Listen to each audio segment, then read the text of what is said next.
രക്തസാക്ഷി ഫണ്ട് തട്ടിച്ചതിന്റെ പേരിൽ സ്വന്തം പാർട്ടിയിൽ നിന്ന് ചോദ്യം വന്ന് ആകപ്പാടെ താറുമാറായിട്ടുള്ള ഒരു പാർട്ടി രക്ഷപ്പെടാൻ വേണ്ടി വഴിയെ പോകുന്നവനെല്ലാം കള്ളന്ന് വിളിക്കുന്ന ഒരു ഏർപ്പാടുണ്ടല്ലോ. ഞങ്ങളുടെ ഫണ്ട് ഞങ്ങൾ പുറത്തിറക്കാന്ന് പറഞ്ഞിട്ടുണ്ടല്ലോ. വെയിറ്റ്, ഞങ്ങൾക്ക് കിട്ടിയ ധനലക്ഷ്മി ഫണ്ടിൽ അക്കൗണ്ടിലുണ്ട്.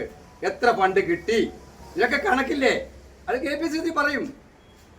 ഞങ്ങൾ ഒളിച്ചോടുന്ന പോകുന്നില്ല. അതിപ്പോ ഇത്ര പ്രാവശ്യം ഞാൻ പറഞ്ഞു, ഇന്നലെയും പറഞ്ഞത് എല്ലാം നിങ്ങളോട് രാവിലെ പറയുന്നു. ഷാജി എനിക്കറിയാം, ഇന്നിന്ന ചോദ്യം ചോദിക്കണം. KC വേണുപോലെ വരുമ്പോൾ ഇന്നിന്ന ചോദ്യം ചോദിച്ചിരിക്കണം. ഇതൊക്കെ പറഞ്ഞിട്ട് അയക്കുമ്പോൾ അവരോട് പറയണം ഞങ്ങളും ഇതൊക്കെ മനസ്സിലാക്കുന്നവരാണ്. പക്ഷെ ഒരു കാര്യം വ്യത്യാസമുണ്ട്. നിങ്ങൾ എത്ര ചോദ്യം ചോദിച്ചാലും ഞാൻ കൂളായിട്ടേ പറയുള്ളൂ. ദേഷ്യപ്പെട്ടിട്ട് പോടാ പുറത്തൊന്നും പറയും. മനസ്സിലായില്ലേ? പിന്നെ ചോദ്യം ചോദിച്ച ഒരു പാവപ്പെട്ട കൊല്ലത്തെ നമുക്ക് റിപ്പോർട്ടർ ചാനലിനകത്തൊന്നു റിപ്പോർട്ടർ ചാനലിൽ ഒരു മാധ്യമപ്രവർത്തകർ ചോദിച്ചിട്ട് അവനെ സൈബർ ഇടത്തിൽ കൊലവിളിച്ച് പിന്നെ ശാരീരികമായ ഭീഷണിയാണ്. ഞങ്ങളുടെ ഭാഗത്ത് അതൊന്നും ഉണ്ടാവും. ഒറ്റ പ്രശ്നം ഉണ്ടാവില്ല. നിനക്ക് ഷാജിക്ക് എത്ര ചോദ്യം ചോദിച്ചാലും കൂളായിട്ട് പോകാം.